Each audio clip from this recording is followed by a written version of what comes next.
Um homem condenado à pena de morte tinha apenas alguns dias de vida. Todos esperavam que ele implorasse por clemência ou declarasse inocência, mas, quando fez seu último pedido, a prisão inteira caiu em silêncio. O que ele solicitou parecia impossível, quebrava todas as normas. No entanto, uma policial do Texas decidiu arriscar tudo para atender seu desejo. Sua escolha chocaria a nação e transformaria vidas para sempre. Antes de começarmos, não se esqueça de curtir este vídeo, se inscrever e comentar de onde você está assistindo. Agora, vamos ao início da história. O nome dela era policial Sarah Martinez. Ela trabalhou como agente penitenciária na unidade de Huntsville, no Texas, por 12 anos. Sarah era reconhecida por duas qualidades: sua justiça e sua determinação. Ela jamais quebrava regras por ninguém. Os detentos a respeitavam porque ela os tratava como seres humanos. Mas ela jamais esquecia o que eles haviam feito. Caminhava diariamente naquela linha tênue. Sarah vinha de uma família de policiais. Seu pai fora policial, seu irmão era Texas Ranger. A justiça corria em seu sangue, mas a compaixão também. Ela já havia presenciado o pior da humanidade por trás daqueles muros: assassinos, estupradores, ladrões. Alguns demonstravam arrependimento, a maioria não. Mas Sarah nunca deixou que a escuridão consumisse seu coração. Ela confiava no sistema, acreditava na punição para crimes, mas também acreditava que até os condenados mereciam dignidade humana básica. Essa crença logo seria testada, de formas que ela jamais poderia imaginar. Era uma manhã úmida de agosto quando ouviu falar de Marcus Ray Thompson pela primeira vez. Sua execução estava marcada para 72 horas. A prisão inteira fervilhava com a notícia. Marcus estava no corredor da morte havia 17 anos. Ele fora condenado por um crime que chocou a pequena cidade de Beaumont. Um roubo que deu errado. Uma jovem mãe morta em sua própria casa. As provas contra ele eram esmagadoras. Suas impressões digitais na cena do crime, as joias roubadas encontradas no apartamento, várias testemunhas o colocando perto da residência naquela noite. Marcus nunca negou que estava lá. Ele jamais alegou inocência. Desde o momento da prisão, aceitou seu destino. Declarou-se culpado, não solicitou apelações, ele apenas aguardava a morte. Isso era incomum. A maioria dos condenados à morte lutava até o último momento. Apresentavam apelação após apelação, alegavam novas provas, juravam inocência, mas Marcus não. Sarah já havia trabalhado com condenados antes, conhecia bem a rotina. Os últimos dias eram sempre os mais difíceis, não apenas para o detento, mas para todos os envolvidos. O diretor perguntava sobre os pedidos para a última refeição, capelães visitavam diariamente, familiares chegavam para as despedidas finais. Era uma dança sombria, cuidadosamente coreografada rumo à morte. Mas havia algo diferente em Marcus. Sarah percebeu de imediato. Ele estava calmo. Não a calma falsa da negação, mas a paz genuína de quem aceitou totalmente seu destino. Ela foi designada para a equipe dele nos últimos 3 dias. Era o protocolo padrão. Um policial acompanhava o condenado 24 horas por dia, prevenindo suicídios e mantendo a ordem. Sarah se apresentou de forma profissional. Marcus ergueu os olhos da Bíblia e sorriu. Não era um sorriso amargo, nem o sorriso de um louco. Era caloroso, quase grato. Policial Martinez, disse ele suavemente. Obrigado por estar aqui. Sua educação a surpreendeu. A maioria dos presos xingava os policiais designados para a vigília da morte, mas Marcus parecia realmente agradecido. No dia seguinte, Sarah o observou com atenção. Ele orava constantemente, lia a Bíblia e escrevia cartas. Parecia preparar a alma para o que estava por vir. Ela já tinha visto isso antes. Alguns homens encontravam Deus no corredor da morte. Se era a fé genuína ou medo desesperado, ela jamais saberia dizer. Mas com Marcus, algo parecia autêntico. No segundo dia, Marcus perguntou se podia falar com ela, não como detento com guarda, mas como ser humano com outro ser humano. Sara hesitou. Não deveria se envolver em assuntos pessoais, mas algo nos olhos dele a convenceu a ouvir. Ela puxou uma cadeira para fora da cela. "O que quer me dizer, Thompson?" perguntou, mantendo a voz neutra e profissional. Marcus respirou fundo. "Quero falar sobre a mulher que matei", disse ele. O nome dela era Jennifer Crawford. Tinha 29 anos, era professora e mãe de 2 filhos. Sara apertou o maxilar. Sabia os fatos básicos do caso, mas nunca ouvira Marcus falar sobre sua vítima. A maioria dos presos evitava o assunto completamente, distanciando-se do que haviam feito. "Penso nela todos os dias", continuou Marcus, com a voz falhando. "Penso nos filhos dela, no marido dela, no buraco que eu abri na vida deles. Nada que eu faça pode consertar isso." Começaram a escorrer lágrimas pelo rosto dele. Sara permaneceu em silêncio. Aprendera há muito tempo a não oferecer conforto aos condenados. Não era seu trabalho. Seu papel era manter a segurança. "Eu estava chapado naquela noite", disse Marcus. "A cocaína havia me dominado. Invadi aquela casa procurando qualquer coisa para roubar, qualquer coisa para vender para a próxima dose." Ele fez uma pausa, enxugando os olhos com mãos trêmulas. "Desci as escadas. Entrei em pânico. Tinha uma arma. Nem lembro de ter apertado o gatilho, mas apertei. E ela morreu no chão da cozinha." Sara sentiu uma raiva familiar crescer no peito. Era por isso que acreditava na justiça. Alguns crimes mereciam a punição máxima. Jennifer Crawford não havia feito nada de errado. Morreu defendendo seu lar. "Não tô pedindo perdão", disse Marcus rapidamente. "Não mereço. O que eu fiz foi maldade pura. Roubei uma mãe de seus filhos. Destruí uma família. Eu sei disso." "Então por que está me contando isso?" perguntou Sara, com a voz mais dura do que pretendia. Não tinha compaixão por assassinos cheios de autopiedade. Remorso não trazia os mortos de volta. Marcus olhou diretamente para ela. "Quero que compreenda por que estou prestes a fazer o pedido que vou fazer. Preciso que saiba que entendo o peso do que fiz." Sara recostou-se levemente. Era o momento que todo condenado à morte finalmente chegava. A barganha, o pedido desesperado, a alegação de última hora de inocência ou insanidade. "Não tenho autoridade para impedir sua execução", disse Sara com firmeza.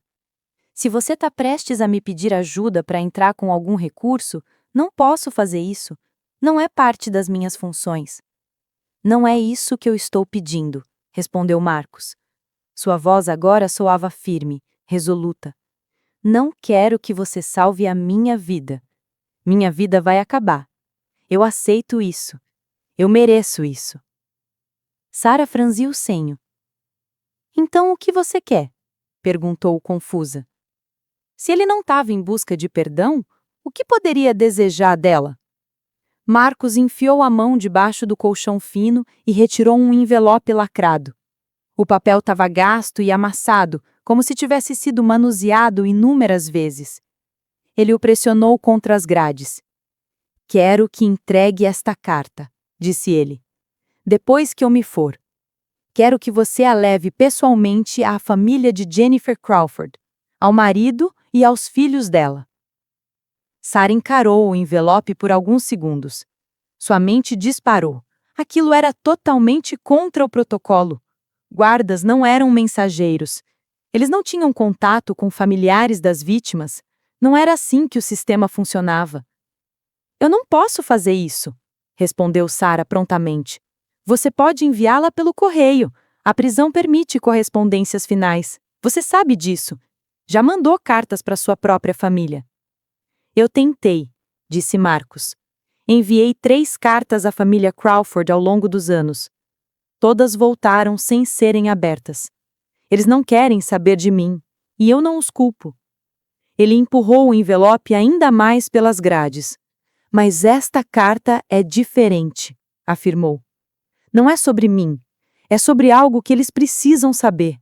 Algo que eu deveria ter contado 17 anos atrás." Sara sentiu um arrepio percorrer a espinha. Do que está falando? Perguntou desconfiada. Seus instintos alertavam que aquilo se tornaria complicado, muito complicado. Na noite em que matei Jennifer Crawford, eu não estava sozinho. Havia outra pessoa naquela casa. Alguém que nunca foi pego. Os olhos de Sara se arregalaram. O quê? Exclamou. Tá dizendo que havia um cúmplice? Por que não contou a ninguém? Por que isso não foi mencionado no julgamento? Porque eu fui um covarde. Aceitei um acordo judicial. Não queria testemunhar, nem prolongar a dor. Só queria que tudo terminasse. Então fiquei calado. Mas aquela pessoa ainda está solta, disse ele.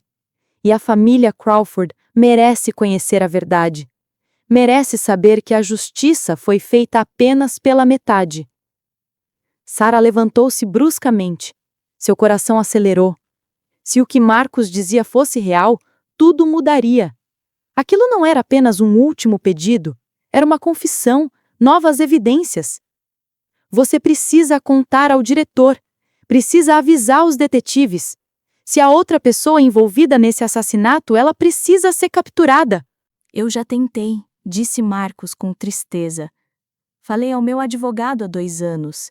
Ele me disse que sem provas materiais era só a minha palavra. Ninguém dá crédito a um assassino condenado tentando negociar na última hora.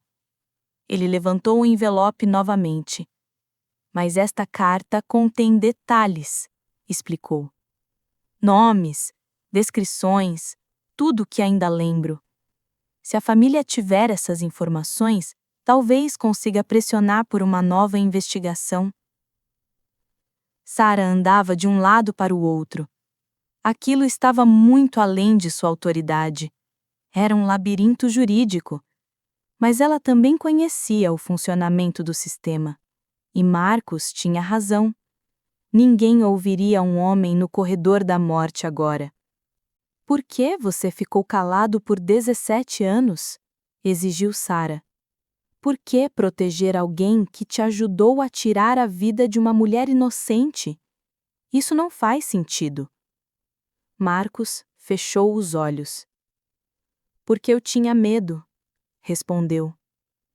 Essa pessoa me ameaçou. Disse que, se eu abrisse a boca, mataria minha mãe. Eu era um viciado e um covarde, então permaneci calado. E agora? O que mudou? Ela precisava entender a motivação dele.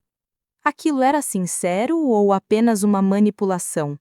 Uma tentativa desesperada de ganhar tempo. Minha mãe morreu há 3 anos. Câncer. Depois que ela se foi, não havia mais razão para esconder nada. Mas, naquela altura, eu já tinha desistido dos recursos, já tinha aceitado minha sentença. Ele abriu os olhos e olhou para Sara com uma intensidade que a fez estremecer. Vou morrer em 2 dias, disse ele. Fiz as pazes com Deus, mas não posso partir carregando esse segredo. A família Crawford merece saber a verdade completa. Eles precisam saber que quem planejou o roubo continua livre, vivendo normalmente, enquanto a esposa e mãe deles está no túmulo. Sara voltou a se sentar. Sua cabeça girava. Cada fibra de sua formação profissional dizia para ela sair dali, relatar tudo ao diretor e deixar que o sistema seguisse seu curso. Mas outra parte, aquela que acreditava na verdadeira justiça, sabia que o sistema já havia falhado. Se Marcos tivesse tentado revelar isso e fora ignorado, de que adiantaria tentar de novo? Mesmo que eu quisesse te ajudar, disse Sara com cautela, eu poderia perder o emprego, enfrentaria consequências legais. Contatar famílias de vítimas fora dos canais oficiais é estritamente proibido. Eu sei, respondeu Marcos. Não estou pedindo que arrisque sua carreira por impulso. Peço porque observei você nos últimos dias. Você é diferente dos outros policiais. Você realmente se importa com o que é justo. Sara sentiu-se dividida. Passara toda a carreira cumprindo regras, mantendo a ordem, sendo o tipo de policial que nunca ultrapassava limites. Mas aquela situação era diferente de tudo. Deixe-me ler a carta primeiro. Se você quer que eu entregue, preciso saber exatamente o que está escrito. Preciso garantir que não é um jogo cruel. Marcos assentiu e empurrou o envelope pela abertura. Sara o abriu com cuidado. Dentro havia 3 páginas escritas à mão. A caligrafia era trêmula, mas legível. Ela começou a ler. A carta começava com um sincero pedido de desculpas. Marcos expressava remorso em detalhes cruéis e dolorosos. Reconhecia o horror do que havia feito. Não pedia nada em troca. Essa parte parecia autêntica, mas então a carta mudou. Marcos descreveu a noite do assassinato. Explicou que seu traficante, um homem chamado Vincent Hayes, havia planejado o roubo. Vincent sabia que a família Crawford era abastada. Vincent forneceu o endereço a Marcos. Ele deu a arma e prometeu um alvo fácil. Mas Vincent permaneceu no carro enquanto Marcos entrava. Quando tudo deu errado, Vincent fugiu.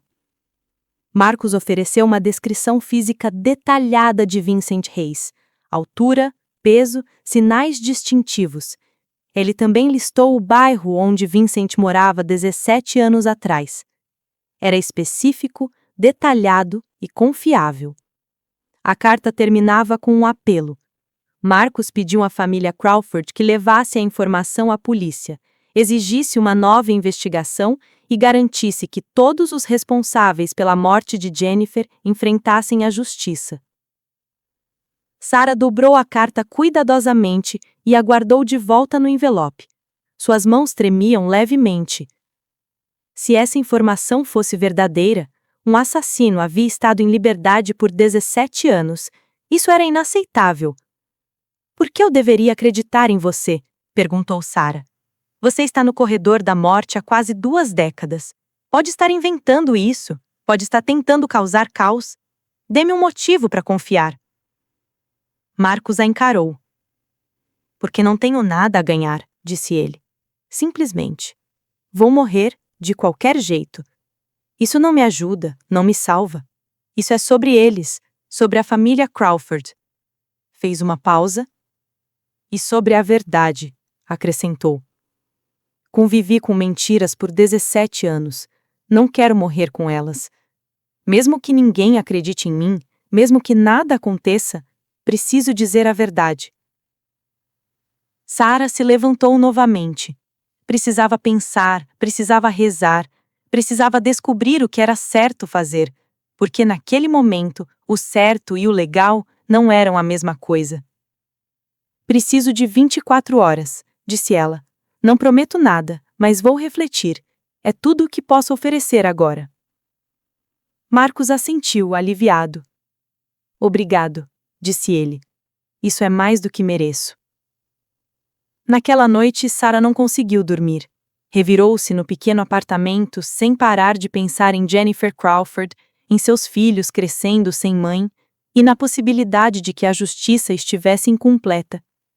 Pensou nas regras que sempre seguiu, no código de conduta que jurara honrar, mas também pensou numa lei superior, a moral, que dizia que a verdade importava, que a justiça valia mais do que o protocolo. Pela manhã, Sara tomou sua decisão.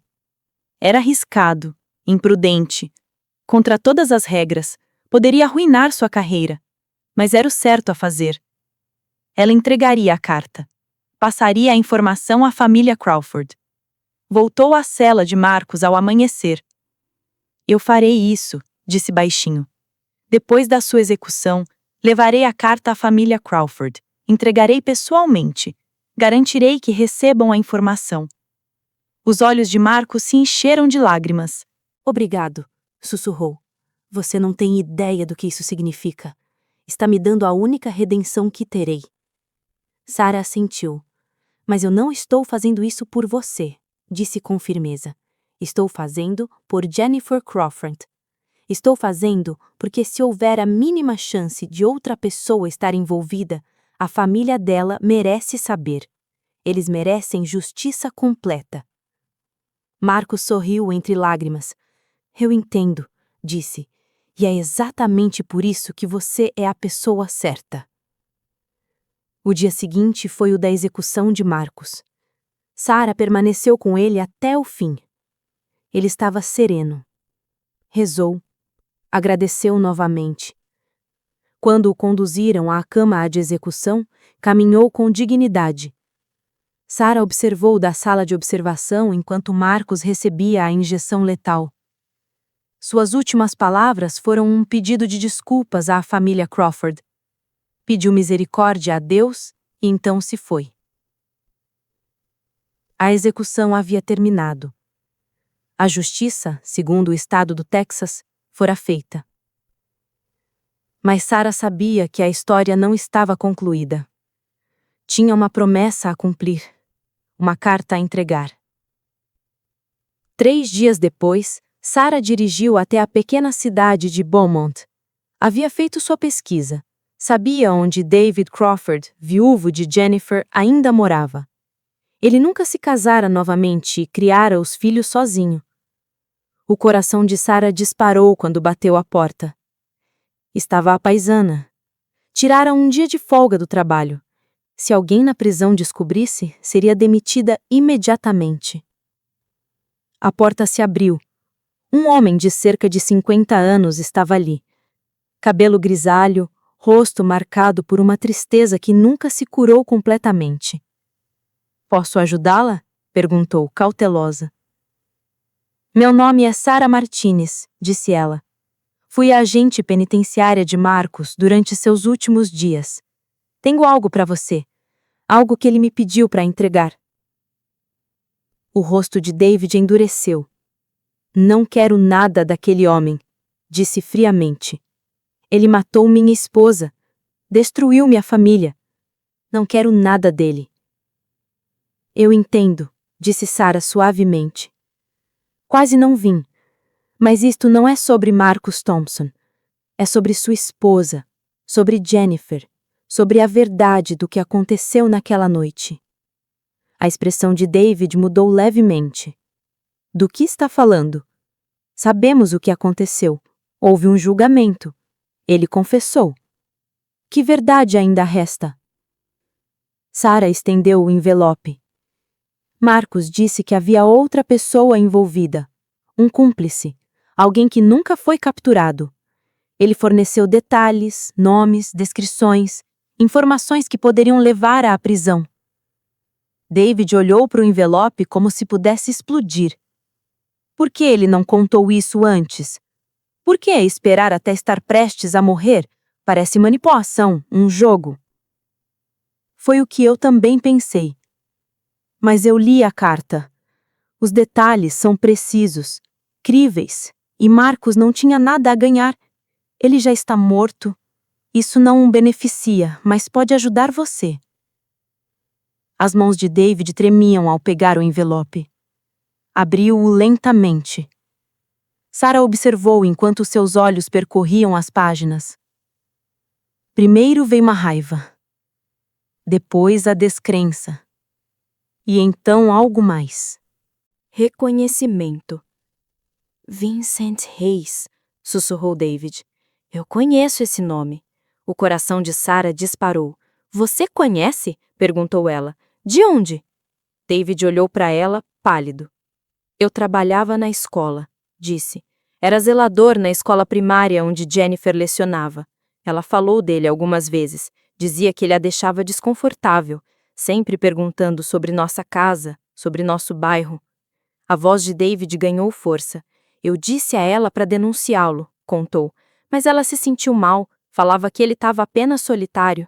Jennifer sempre foi muito gentil, muito confiante." Ele apertou a carta com mais força. "Se este homem esteve envolvido", disse David com a voz trêmula de raiva, "se ele ajudou a planejar o assassinato da minha esposa e ficou livre por 17 anos, não descansarei até vê-lo atrás das grades. Não importa o que aconteça." Sarah assentiu. "Era isso que Marcos queria", disse ele. Queria que você tivesse essas informações para lutar por justiça. Ele entendia o sistema. Eles não ouviriam, mas talvez ouvissem você. David olhou para Sarah com respeito renovado. Você arriscou seu emprego para me trazer isso. Por quê? Você não me conhece, não me devia nada. Por que fez isso? Sarah escolheu as palavras com cuidado. Porque acredito na justiça de verdade, disse ela. Não apenas na justiça burocrática, não apenas em cumprir regras. Justiça de verdade significa que toda a verdade venha à tona. Significa que todos os responsáveis sejam responsabilizados. Sua esposa merece isso, continuou Sarah. Seus filhos merecem isso. E eu não podia deixar o protocolo atrapalhar o que era certo, mesmo que custasse minha carreira. David estendeu a mão. Obrigado, disse. De verdade, obrigado. Prometo que levarei isso à polícia. Vou fazer com que investiguem. Não vou deixar passar. Sarah apertou a mão. É tudo o que peço. Nos 6 meses seguintes, Sarah acompanhou as notícias de perto. David Crawford manteve sua palavra. Foi à polícia com a carta. Inicialmente, os oficiais eram céticos, mas David persistiu. Contratou um investigador particular, encontrou registros antigos da escola e rastreou pessoas que se lembravam de Vincent Hayes. Aos poucos, o caso começou a se formar. Vincent Hayes foi localizado na Louisiana. Havia mudado de nome, mas não o suficiente. Quando interrogado sobre o caso Crawford, inicialmente negou tudo, mas os investigadores descobriram algo impressionante. Encontraram as joias roubadas. Vincent havia guardado alguns dos itens levados por Marcus naquela noite, escondidos num depósito. Ou foi sentimental demais, ou estúpido demais para se livrar das provas. Os testes de DNA nas joias coincidiram com as amostras da casa dos Crawford. As impressões digitais bateram com os registros de Vincent. O caso contra ele era sólido. Foi preso e acusado de homicídio doloso. O julgamento ganhou repercussão nacional. A confissão de Marcus Thompson no leito de morte, a policial corajosa que quebrou regras para revelar a verdade, a família enlutada que finalmente obteve justiça completa. Sarah foi chamada para depor. Explicou o que Marcus lhe dissera. Admitiu ter violado o protocolo da prisão. Enfrentou possível ação disciplinar, mas o júri se comoveu com sua coragem. Vincent Hayes foi condenado à prisão perpétua sem liberdade condicional. David Crawford chorou no tribunal. Não de alegria, mas de alívio. O assassinato de sua esposa finalmente teve resposta. Após o julgamento, David concedeu uma entrevista coletiva. Agradeceu publicamente a Sarah, chamou-a de heroína. Disse que ela representava o melhor que a polícia poderia ser. Coragem em vez de conforto. Verdade em vez de protocolo. Mas Sarah enfrentou consequências. O Departamento de Justiça Criminal do Texas abriu investigação. Ela foi suspensa por 2 meses, formalmente repreendida. Alguns sugeriram demissão, mas a opinião pública a apoiou fortemente. Milhares assinaram petições em seu favor. A mídia publicou histórias sobre a policial que escolheu a justiça acima das regras. Ela se tornou símbolo. No final, Sarah manteve o emprego. Foi readmitida com condições, treinamento adicional e uma transferência, mas autorizada a continuar servindo. Sua carreira sobreviveu. Mais importante, sua consciência estava tranquila. Ela fizera a coisa certa, honrara o último desejo de Marcus Thompson não por ele, mas pela verdade, em memória de Jennifer Crawford. David Crawford usou o acordo do processo civil de Vincent Hayes para criar a Fundação Jennifer Crawford para a Justiça, ajudando famílias de vítimas de homicídio a ter acesso a investigadores particulares e suporte jurídico. Sarah foi convidada a integrar o conselho. Aceitou. Encontrou um novo propósito. Percebeu que a justiça era maior do que qualquer instituição. Exigia pessoas boas, dispostas a correr riscos, a se posicionar. Marcus Thompson morreu acreditando que poderia consertar algo em sua vida de erros. Sua confissão levou à prisão de alguém que escapara da justiça por 17 anos. trouxe desfecho a uma família enlutada e revelou algo profundo sobre Sarah Martinez. Ela não era apenas seguidora de regras, era uma mulher de princípios. Ela entendeu que às vezes fazer a coisa certa significa quebrar regras. Às vezes a justiça exige coragem. Às vezes exige que pessoas saiam de seus papéis, assumam riscos e lutem pelo que é certo, mesmo que o sistema diga não, mesmo que ameace sua carreira. A história deles lembra que a verdadeira justiça não é apenas seguir regras, é seguir a verdade, garantir que cada vítima seja ouvida, cada agressor responsabilizado, cada família tenha desfecho. Sarah Martinez poderia ter dito não, poderia ter agido com segurança, poderia ter deixado a confissão de Marcus Thompson morrer com ele, mas escolheu a coragem, escolheu a verdade, escolheu a justiça. E ao fazer isso, mostrou que uma pessoa pode realmente fazer a diferença, pode mudar resultados. A coragem de um indivíduo pode curar feridas antigas. A história de Marcus Thompson e Sarah Martinez nos lembra que a verdadeira justiça vai além das regras e protocolos. Muitas vezes, o sistema falha em proteger as vítimas ou responsabilizar todos os culpados, e é a coragem individual que faz a diferença. Sarah poderia ter seguido apenas os procedimentos, mantendo sua carreira segura, mas escolheu a verdade e a justiça acima de tudo. Essa narrativa mostra que atos de integridade podem mudar as vidas, trazer redenção e corrigir erros do passado. Também evidencia que cada decisão tem consequências profundas e que o bem nem sempre está em seguir a letra da lei, mas em agir com humanidade e ética, mesmo sob risco pessoal. A principal lição desta história é que a justiça verdadeira exige coragem e responsabilidade individual. Seguir regras nem sempre garante resultados justos, especialmente quando vidas estão em jogo. A escolha de Sarah Martinez de arriscar sua carreira para entregar a carta de Marcus Thompson demonstra que, às vezes, é necessário desafiar o sistema para corrigir injustiças. Além disso, a história ensina que o arrependimento e a confissão podem ter valor real quando combinados com ações corretas. Cada pessoa tem o poder de impactar positivamente a vida de outros, e pequenas decisões éticas podem desencadear mudanças significativas, promovendo a justiça plena e a reparação para vítimas e famílias. Agora me diz, se você estivesse no lugar de Sarah Martinez, teria arriscado sua carreira para entregar a carta? Por quê? Você acredita que ainda poderia haver mais segredos daquela noite que não foram revelados? Escreve aqui nos comentários, eu quero muito saber. E não esquece, deixa também o seu comentário com uma classificação de 1 a 10 para mostrar o quanto você gostou, porque assim eu consigo trazer mais vídeos que sejam interessantes para você. Curta o vídeo se esta história tocou seu coração. Compartilhe com alguém que precise de esperança hoje. Lembre-se, a verdadeira justiça exige coragem. Exige que nos levantemos, mesmo quando é difícil, especialmente quando é difícil.